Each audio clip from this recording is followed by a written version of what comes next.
Assalamualaikum warahmatullahi wabarakatuh. Kami dari kelompok 1 akan menyampaikan materi mengenai proses penelitian, masalah, variabel, dan paradigma penelitian.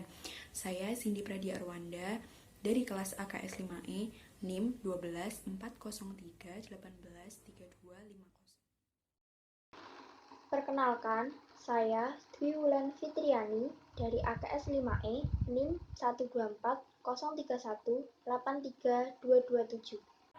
Saya Eka Hindaruksmana dari kelas AKS 5E NIM 12403183234. Saya Riris Arianti, NIM 12403183228. Di sini kami akan menjelaskan mengenai materi proses penelitian, masalah, variabel, dan paradigma penelitian. Berikut adalah materi-materinya. Di dalam melakukan suatu penelitian, seorang peneliti bisa menggunakan dua metode. Yang pertama, ada metode penelitian kuantitatif, dan yang kedua, ada metode penelitian kualitatif. Apa sih yang dimaksud dengan metode penelitian kuantitatif? Jadi, metode penelitian kuantitatif adalah penelitian yang menguantifikasi temuan-temuan ke dalam bentuk angka-angka dan analisis datanya menggunakan data statistik. Sedangkan metode penelitian kualitatif merupakan suatu penelitian yang temuan-temuan penelitiannya tidak dikemukakan menggunakan angka-angka dan tidak diperoleh melalui prosedur statistik atau bentuk perhitungan. Tetapi, prosedur ini menghasilkan temuan-temuan yang didapat dari data-data yang telah dikumpulkan. Kemudian ada proses penelitian kualitatif, yaitu langkah-langkahnya. Yang pertama, melakukan persiapan. Nah, apa saja yang dilakukan pada saat melakukan persiapan ini? Yang pertama adalah menyusun rancangan penelitian. Jadi, penelitian ini dilakukan dari adanya permasalahan dalam lingkup peristiwa yang sedang berlangsung dan dapat diamati dan diverifikasi secara nyata pada saat berlangsungnya suatu penelitian. Setelah menyusun rancangan penelitian, kemudian seorang peneliti memilih lapangan. Nah, pemilihan lapangan ini harus sesuai dengan permasalahan apa yang akan diangkat dalam penelitian. Maka lokasi yang digunakan untuk penelitian sebagai sumber datanya. Kemudian mengurus perizinan. Nah, untuk berlangsungnya agar penelitian tersebut lancar, maka harus melakukan perizinan terlebih dahulu dari pihak yang bersangkutan karena sangat dibutuhkan, karena dapat mempengaruhi keadaan lingkungan yang akan dijadikan tempat penelitian nantinya. Kemudian, seorang peneliti harus menilai keadaan. Setelah berkas administrasi lengkap, maka hal yang sangat dibutuhkan adalah proses menilai keadaan lapangan dan sosialisasi diri dengan keadaan sekitar lapangan. Kemudian, juga harus memanfaatkan informan. Hal yang perlu dilakukan saat terjun lapangan yaitu mengumpulkan informan yang dibutuhkan. Kemudian menyiapkan instrumen penelitian yang meliputi observasi, teknik wawancara, dokumentasi, dan lain-lain. Nah, proses selanjutnya adalah terjun ke lapangan. Terjun ke lapangan ini, seorang peneliti diharapkan dapat atau mampu memahami lapangan sekitar atau keadaan yang terjadi sebenarnya di lapangan.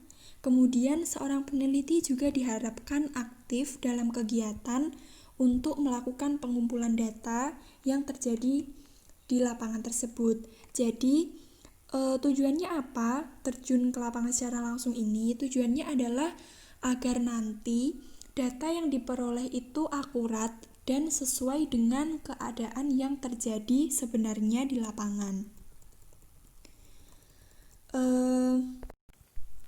Kemudian yang terakhir ada pengolahan data. Jadi di dalam pengolahan data ini juga ada beberapa langkah-langkahnya. Yang pertama yaitu reedukasi data. Data yang telah diperoleh dari informan kemudian ditulis sebagai data atau bentuk laporan yang terperinci. Setelah itu, data yang telah diperoleh kemudian dikategorikan berdasarkan pokok permasalahan dan dibuat dalam bentuk matriks. Selanjutnya, seorang peneliti juga harus melakukan analisis data. Jadi, seorang peneliti itu harus menentukan lambang, klasifikasi kata berdasarkan lambang, dan melakukan prediksi data. Kemudian setelah itu mengambil kesimpulan dan verifikasi, meningkatkan keabsahan hasil, dan juga membuat narasi hasil akhir. Jadi narasi hasil akhir di sini adalah seorang peneliti memaparkan narasi hasil akhir, juga harus menentukan forum yang akan digunakan dalam menarasikan data, menghubungkan bagaimana hasil yang berbentuk narasi itu, kemudian menunjukkan bentuk yang sudah diisi sebelumnya, menjelaskan bagaimana keluaran yang berupa narasi itu, mengkomparasikan antara teori dan literasi lainnya yang mendukung topik penelitian. Selanjutnya, masalah. Jadi, di dalam suatu penelitian itu pasti ada masalah, karena ya memang masalah itu yang diteliti oleh seorang peneliti. Yang pertama harus dilakukan seorang peneliti adalah identifikasi masalah. Jadi, seorang peneliti itu harus mengidentifikasi masalah-masalah yang terdapat dalam latar belakang di suatu penelitian. Karena dengan cara ini, permasalahan yang terdapat dalam latar belakang dapat dikonkretkan dalam beberapa bentuk kalimat sederhana. Kemudian yang kedua ada pembatasan masalah. Pembatasan masalah ini maksudnya adalah memberi batasan masalah yang akan diteliti sehingga fokus penelitian menjadi jelas dan juga terarah. Kemudian yang terakhir adalah perumusan masalah. Nah, di dalam perumusan masalah ini, hendaknya dalam perumusan masalah penelitian itu harus menjawab pertanyaan apa yang akan diselesaikan dan dicapai dalam penelitian ini. Masalah penelitian juga harus dikemukakan dalam bentuk pertanyaan yang dirumuskan secara tajam yang ingin dicari jawabannya dalam penelitian. Hendaknya rumusan menggunakan kata-kata yang tepat dan bahasa yang efisien. Selanjutnya, rumusan masalah. Ada permasalahan dan juga masalah. Jadi, di dalam suatu penelitian itu tidak terlepas dan erat kaitannya dengan masalah, seperti yang sudah saya bicarakan sebelumnya, yang muncul dalam kehidupan sehari-hari dan merupakan hal yang lumrah terjadi. Nah, permasalahan muncul sebelum kegiatan penelitian itu dilakukan. Apa sih sebenarnya yang dimaksud dengan masalah? Jadi, masalah merupakan suatu hal yang menyimpang antara yang seharusnya terjadi dengan apa yang benar-benar terjadi, perbedaan antara teori dan praktek, perbedaan antara aturan dengan pelaksanaan, dan perbedaan antara rencana dengan pelaksanaan. Masalah yang ada di dalam suatu penelitian dipilih berdasarkan beberapa pertimbangan, antara lain waktu, biaya, dan kemampuan peneliti. Selanjutnya ada perumusan masalah penelitian. Nah, jadi perumusan masalah ini adalah hal yang paling utama sebelum seorang peneliti melakukan sebuah riset. Rumusan masalah diperoleh dari identifikasi masalah yang telah diajukan sebelumnya. Rumusan masalah harus dibuat sespesifik mungkin dan dibatasi untuk diteliti lebih lanjut. Di sini ada beberapa bentuk-bentuk rumusan masalah penelitian. Yang pertama ada rumusan masalah deskriptif, yaitu hubungan dengan pertanyaan mengenai keberadaan variabel mandiri, baik pada satu variabel maupun pada banyak variabel. Yang kedua ada rumusan masalah komparatif, yaitu membandingkan keberadaan satu variabel atau lebih pada dua atau lebih sampel yang berbeda atau pada waktu yang berbeda pula. Kemudian yang terakhir ada rumusan masalah asosiatif, merupakan rumusan masalah yang bersifat mempertanyakan hubungan antara dua variabel atau lebih. Nah, hubungan-hubungan di sini antara lain ada hubungan simetris, hubungan kasual, dan hubungan interaktif atau hubungan timbal balik.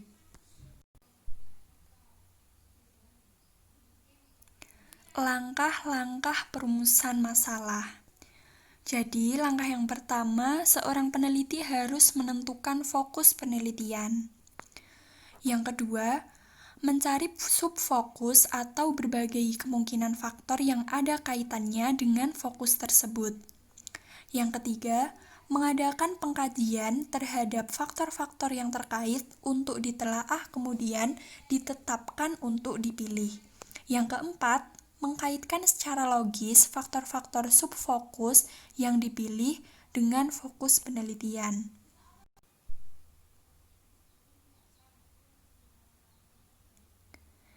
Nah, ada beberapa syarat yang harus dipenuhi oleh seorang peneliti agar bisa merumuskan rumusan masalah dengan baik. Yang pertama, rumusan masalah tersebut harus bersifat orisinil. Bagaimana maksudnya? Jadi, maksudnya di sini adalah masalah yang diangkat dalam penelitian belum banyak diteliti oleh orang lain. Kemudian, penelitian tersebut harus berguna bagi masyarakat sebagai ilmu pengetahuan. Informasi yang ada di dalam penelitian diperoleh dengan cara-cara yang ilmiah. Isi di dalam suatu penelitian tersebut juga harus padat dan jelas. Tidak boleh ada penafsiran lain terhadap masalah tersebut. Harus dirumuskan dalam bentuk kalimat tanya dan tidak boleh bertentangan atau menyinggung adat istiadat, ideologi, dan kepercayaan dalam beragama.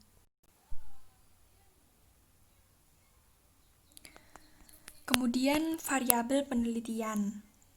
Variabel penelitian merupakan atribut nilai atau sifat, individu atau kegiatan yang mempunyai banyak variasi tertentu antara satu dengan lainnya yang ditentukan oleh peneliti untuk dipelajari dan dicari informasinya serta ditarik kesimpulannya.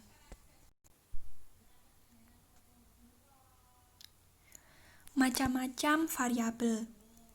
Yang pertama ada variabel independen, variabel dependen, variabel intervening, dan juga variabel kontrol. Di sini akan saya jelaskan satu persatu. Jadi variabel independen adalah variabel yang mempengaruhi atau yang menjadi penyebab perubahan atau timbulnya suatu variabel dependen atau yang biasa disebut dengan variabel terikat. Nah, variabel independen ini juga sering disebut sebagai variabel stimulus, prediktor atau antecedent. Di dalam bahasa Indonesia, variabel independen sering disebut dengan variabel bebas atau sering juga disebut dengan variabel eksogen. Kemudian selanjutnya ada variabel dependen, merupakan variabel terikat yang menjadi akibat dari adanya variabel bebas. Variabel dependen sering disebut sebagai variabel output, variabel kriteria, variabel konsekuen, atau sering disebut juga sebagai variabel endogen. Variabel intervening merupakan variabel yang mempengaruhi hubungan antara variabel independen dengan variabel dependen, namun tidak dapat diamati dan tidak dapat diukur. Variabel intervening ini merupakan variabel penyela yang terletak di antara variabel bebas atau dependen dan variabel terikat atau independen, sehingga variabel bebas tidak langsung mempengaruhi berubahnya atau munculnya variabel terikat. Variabel kontrol merupakan variabel yang sering digunakan untuk penelitian yang bersifat perbandingan melalui penelitian eksperimen.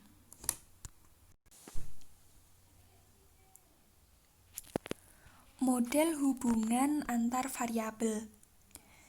Jadi, hubungan antar variabel merupakan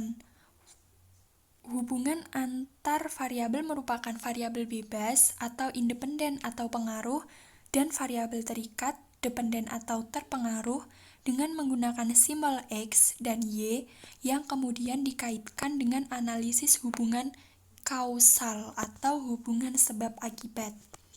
Ada beberapa hubungan antar variabel.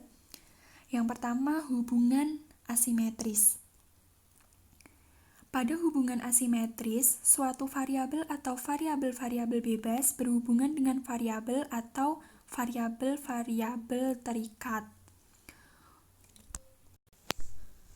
Hubungan variabel asimetris dibedakan menjadi dua. Yang pertama, hubungan variabel bivariat atau hubungan antara dua variabel, dan hubungan variabel multivariat, yaitu hubungan antara tiga variabel atau lebih. Kemudian hubungan simetris merupakan hubungan antara dua variabel. Hubungan simetris merupakan hubungan antara dua variabel, tetapi variabel yang satu tidak disebabkan atau dipengaruhi variabel lainnya. Kemudian ada hubungan timbal balik. Hubungan ini dapat dikatakan bersifat timbal balik jika variabel yang satu mempengaruhi variabel lainnya dan sebaliknya. Menentukan masalah. Jadi, di dalam menentukan masalah itu, langkah yang pertama yang kita lakukan adalah menganalisis masalah tersebut. Kemudian, langkah selanjutnya kita dapat melakukan masalah yang penting, masalah yang kurang penting, dan masalah yang tidak penting. Kemudian yang ketiga, menemukan masalah dapat dilakukan dengan cara melakukan analisis masalah, yaitu dengan cara melakukan analisis masalah menggunakan bantuan menyusun ke dalam pohon masalah.